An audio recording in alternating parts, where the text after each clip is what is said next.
ഓം പരാശ്രയസ്വരായ നമഃ. എല്ലാവർക്കും വണക്കം. എങ്ങനെ നമുക്കൊരാളുടെ ജാതകം നോക്കിയിട്ട് അയാൾക്ക് എവിടെ നിന്ന് ധനലാഭം ഉണ്ടാവും എന്ന് പറയാൻ പറ്റുമെന്ന് നോക്കാം. ഇത് തൊഴിലായിക്കോട്ടെ ധനലാഭം ആയിക്കോട്ടെ, രണ്ടും പറയാവുന്ന ഒരു മെത്തേഡാണ്. യഥാർത്ഥത്തിൽ ഇത് പറയുന്നത് 10ാം ഭാവത്തെ ബേസ് ചെയ്തിട്ടാണ്.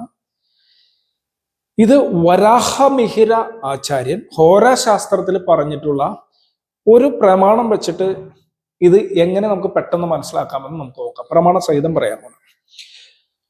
അപ്പോ പ്രമാണം എങ്ങനെയാണ്? അർത്ഥാപ്തിർ പിതൃജനനി സപത്നമിത്ര ഭ്രാതൃ സ്ത്രീ പൃഥഗജന ദിവാകരാദ്യ ഹോരേന്ദോർ ദശമഗതിർ വികൽപ്പനീയ ഭേന്ദ്വാർക്കാസ്പദ പതിർഗാംശനാഥ വൃത്യ. ഇങ്ങനെയാണ് പ്രമാണം. ഞാനൊന്ന് എഴുതി കാണിച്ചു തരാം. വളരെ സിമ്പിളാണ്.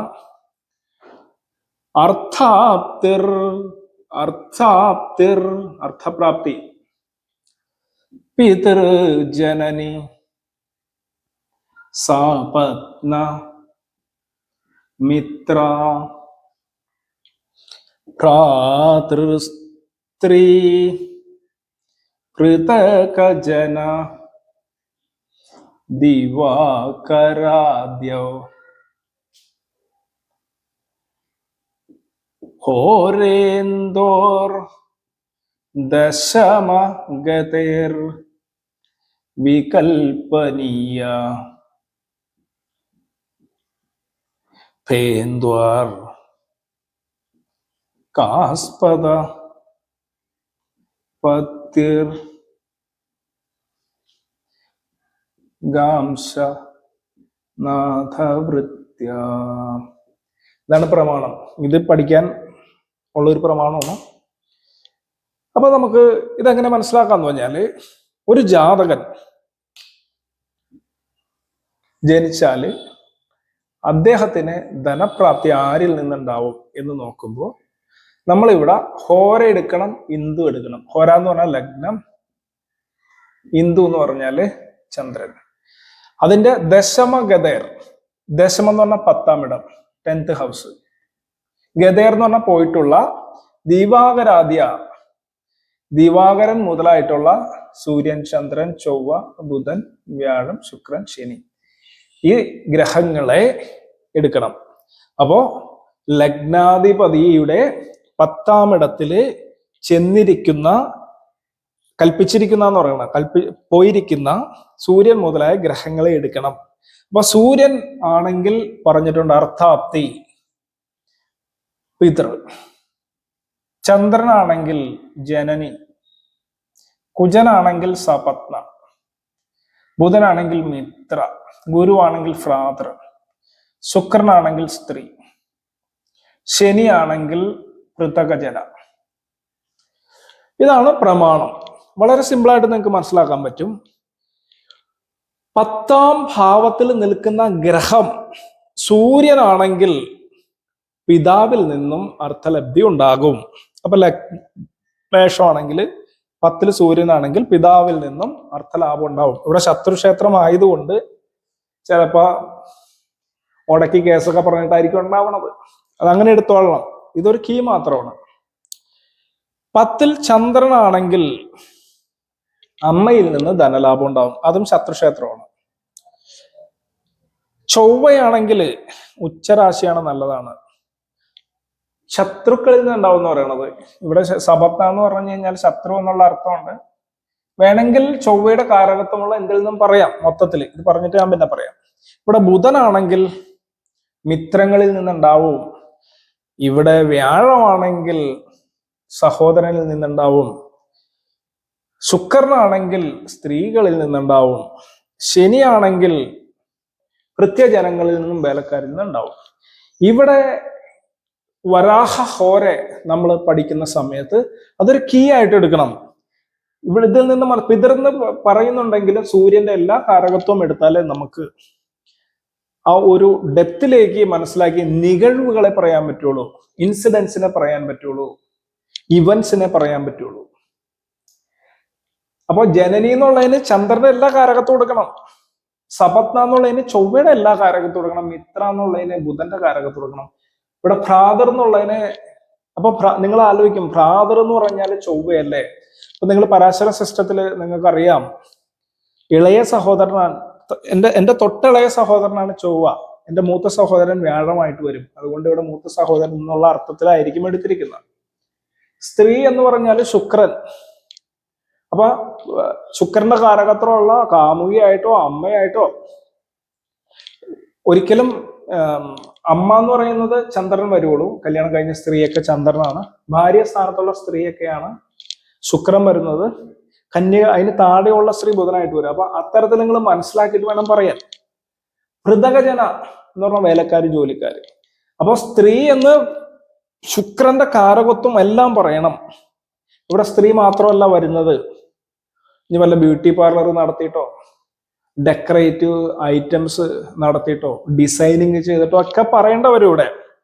എങ്കിലും ഏത് ആളുകളിൽ നിന്ന് പറയുമ്പോഴത്തേക്ക് സ്ത്രീജനങ്ങളിൽ നിന്നോ അല്ലെങ്കിൽ ഇത്തരത്തിലുള്ള ജോബ് ചെയ്യുന്ന ആൾക്കാരിൽ നിന്നൊക്കെ നമ്മൾ ഊഹിക്കേണ്ടതായിട്ട് വരും. അപ്പൊ ഇതിൽ പറഞ്ഞിരിക്കുന്ന ഈ 2 വരിയിൽ പറഞ്ഞു പോയിട്ടുള്ള അർത്ഥം ഇത്രേ ഉള്ളൂ. പക്ഷെ 3ാമത്തെ വരിയും കൂടി വന്നാലേ ഇതിന്റെ അർത്ഥം ക്ലാരിറ്റിയിൽ കിട്ടുള്ളൂ. അപ്പൊ ലഗ്നത്തിന്റെ മാത്രമല്ല ചന്ദ്രന്റെ എടുക്കണം എന്ന് പറയണം. അപ്പൊ ചന്ദ്രന് പവർ ഉണ്ടെങ്കിൽ, ചന്ദ്രന്റെ പവർ പക്ഷബലം എന്ന് പറയും. നിങ്ങൾക്ക് ഞാൻ മുന്നത്തെ വീഡിയോയിൽ പക്ഷബലം കണക്കാക്കേണ്ട രീതി പറഞ്ഞിട്ടുണ്ട്. ചുരുക്കി പറഞ്ഞാൽ പൗർണമിയോട് അടുക്കുന്ന സമയത്ത് ചന്ദ്രന് പക്ഷബലം ഉണ്ടാവും. അമാവാസിയോട് അടുക്കുമ്പോൾ ചന്ദ്രന് പക്ഷബലം ഉണ്ടാവില്ല. അപ്പൊ പക്ഷബലമുള്ള ചന്ദ്രനാണെങ്കിൽ നിങ്ങളുടെ ജാതകത്തിൽ ആ ചന്ദ്രന്റെ 10ൽ നിൽക്കുന്ന സൂര്യാദി ഗ്രഹങ്ങളെ കൊണ്ടും അവരിൽ നിന്നും ധനലാഭം ഉണ്ടാവും എന്ന് പറയണം. അത് എപ്പോഴുണ്ടാവുന്നതെന്ന് പറഞ്ഞു കഴിഞ്ഞാൽ അതിന് കാലനിർണയം ചെയ്യേണ്ട ആവശ്യം വരും. ഇതുണ്ടോ ഇല്ലേ എന്നുള്ളത് ഇതിൽ നോക്കി മനസ്സിലാക്കാം. അപ്പൊ അപ്പോ ഇതിന്റെ അർത്ഥം ഇത്രേ ഉള്ളൂ. ചുരുക്കി പറഞ്ഞ ഈ പ്രമാണമൊന്നും പഠിച്ചില്ലെങ്കിലും നമുക്ക് മനസ്സിലാക്കാൻ പറ്റും. ലഗ്നാലോ ചന്ദ്രാലോ 10ാം ഭാവത്തിൽ നിൽക്കുന്ന സൂര്യാദി ഗ്രഹങ്ങളെ കൊണ്ട് അവരുടെ കാരകത്വമുള്ള ഉറവുകളിൽ നിന്നും അവരുടെ കാരകത്വമുള്ള ആൾക്കാരിൽ നിന്ന് പണം ഉണ്ടാവുമെന്ന് പറഞ്ഞേക്കണം. അപ്പൊ ഞാൻ കുറച്ചും കൂടി ക്ലിയർ ആയിട്ട് പറഞ്ഞാൽ, 10ൽ നിൽക്കുന്ന ഗ്രഹം ഏതാണോ ആ ഗ്രഹത്തിന്റെ കാരകത്വമുള്ള വസ്തുക്കളിൽ നിന്നും, അത് ഞാൻ പറയണതാണ്, ആളുകളിൽ നിന്നും സ്ഥലങ്ങളിൽ നിന്നും ജീവികളിൽ നിന്നും എല്ലാം നിങ്ങൾക്ക് കർമ്മം ഉണ്ടാവും, തൊഴിലുണ്ടാവും, അതുമൂലം പണം ഉണ്ടാവുമെന്ന് ഗണിക്കേണ്ടതായിട്ട് വരും. ഇനി അടുത്ത വരിയിലൂടെ പറഞ്ഞിട്ടുണ്ട്, ഫേന്ദ്വാർ കാസ്പത പതിർഗാംശ നാഥവൃത്യ എന്ന് പറഞ്ഞിട്ടുണ്ട്. അവിടെ നമുക്ക് അംശകവുമായിട്ട് കണക്ട് ചെയ്തിട്ടുള്ള പോയിന്റാണ് പറഞ്ഞിരിക്കുന്നത്. അംശകം വെച്ചിട്ട് എങ്ങനെ ധനലബ്ധി കണ്ടുപിടിക്കാം, നവാംശകം വെച്ചിട്ട് എന്നുള്ളതാണ് ഈ വരിയിൽ പറഞ്ഞിരിക്കുന്നത്. അതുകൊണ്ട് അത് കുറച്ച് ക്ലാരിറ്റിയിൽ പറയേണ്ട ആവശ്യമുള്ളതുകൊണ്ടും വീഡിയോയുടെ ലെങ്ത് കൂടി പോകുന്നതുകൊണ്ടും ആ കാര്യം ഞാൻ അടുത്ത വീഡിയോയിൽ പറഞ്ഞുതരാം. അപ്പൊ ഇത് വളരെ ക്ലിയർ ആയിട്ട് മനസ്സിലാക്കാൻ പറ്റിയെന്ന് വിചാരിക്കുന്നു. ഞാൻ പറഞ്ഞിട്ടുണ്ട്, ഒരു ഗ്രഹത്തിന് ഒരു 24ഓളം അതിന് ബലാബലം ചിന്തിക്കുമ്പോൾ ഒരു 24 ടൈപ്പ് ഓഫ് ബലങ്ങൾ നമ്മളിവിടെ ചിന്തിക്കണം. ആ 24 നിലകൾ ഉണ്ടെന്ന് പറയും തമിഴിൽ പറഞ്ഞ. അപ്പൊ ഈ സൂര്യന് 24 നിലയുണ്ട്. ഇവിടെ സൂര്യൻ ശത്രുക്ഷേത്രത്തിലായതുകൊണ്ട് അത് നമ്മൾ പരിഗണിക്കണം. ചന്ദ്രൻ ശത്രുക്ഷേത്രത്തിലായതുകൊണ്ട് പരിഗണിക്കണം.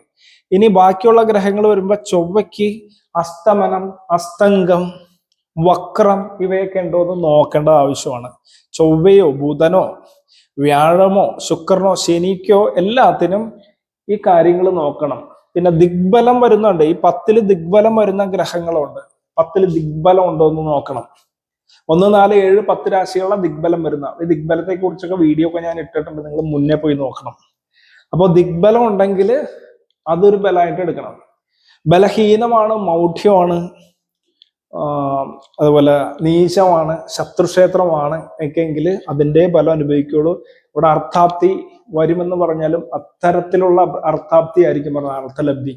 അർത്ഥം വരുമെന്ന് പറഞ്ഞാൽ എത്രത്തോളം ഉണ്ട്, എങ്ങനെ വരും എന്ന് നമ്മൾക്ക് ചിന്തിക്കുമ്പോൾ ബാക്കിയുള്ള പാരാമീറ്റേഴ്സ് വ്യക്തമായിട്ട് മനസ്സിലാക്കിയാലേ നമുക്കത് എക്സ്പ്ലെയിൻ ചെയ്യാൻ പറ്റുള്ളൂ. അല്ലെങ്കിൽ ആ പണം വരും, അച്ഛന്ന് പണം വരും എന്നൊക്കെ പ്ലെയിൻ ആയിട്ട് ഈ ഹോരാശാസ്ത്രം വെച്ചിട്ട് പറഞ്ഞാൽ ശരിയാവത്തില്ല.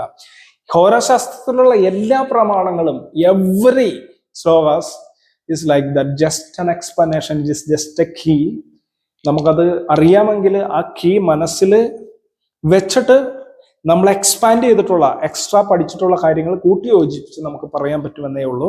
അപ്പൊ നിങ്ങൾ ഹോരാശാസ്ത്രം പഠിച്ചു വെക്കുന്നത് ഒരു കീ ആയിട്ട് ഉപയോഗിക്കാനായിട്ട് മാത്രം പഠിച്ചു വെക്കാം.